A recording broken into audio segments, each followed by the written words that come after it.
Good afternoon, Mr. Buffett and Mr. Munger. My name is John Norwood, and I hail from Des Moines. Thank you for providing this opportunity to speak today. I have two questions, one as an individual investor and one as a state resident. The first has to do with intrinsic value. Can you provide some additional cliff notes for working with the Berkshire Hathaway annual report and calculating an intrinsic value for the stock? I'm a little bit hazy. Question on intrinsic value.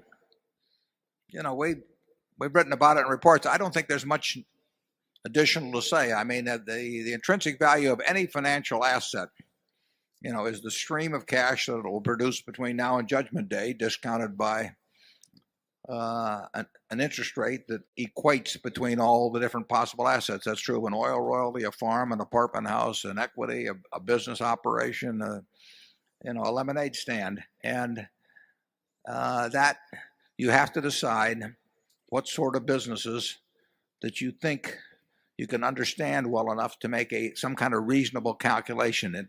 It's not scientific, but it is the intrinsic value. I mean, the fact that it's fuzzy to calculate doesn't mean that it's not the proper way to think about it.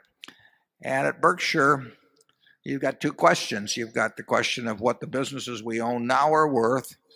And then since we redeploy all the capital they generate, you have to figure out what you're willing to assume about what we do with the capital. And you can look back and say that 35 years ago or so that people perhaps underestimated what would be done with the capital that was generated, so that it looks very cheap if you look back on it now. But we're in a whole different game now with huge amounts of capital, and you have to make a decision as to whether the billions and billions and billions of dollars we generate will be deployed in a way that creates lots more cash later on. And it's what Charlie and I think about, but we can't give any prediction on it. Charlie?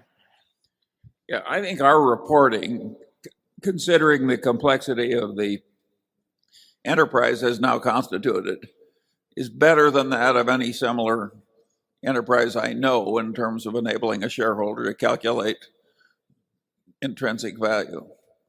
So I think we've done better than anybody else, and we do it conscientiously. And if you ask, will we improve from here? I don't think so. We worked hard at doing what you're talking about, and but even working hard at it, I mean, we've given you the data we would want ourselves. We don't know the answer, but we do know it's what you have to think about, and we do it when we buy McLean's, when we buy Clayton Homes, when we buy anything. We are attempting to look out into the economic future and say, what kind of cash can this business generate over time? How sure do we feel about it? And how does the purchase price compare with that? And if we feel we're getting we have to feel fairly good about our projections. Won't feel perfect because no one knows the answer precisely. We have to feel pretty good about our projections. And then we have to have a purchase price that's rational in relation to those. And we get some surprises in both directions.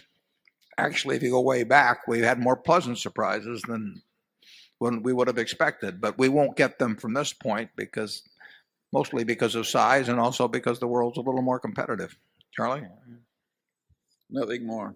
Number 9.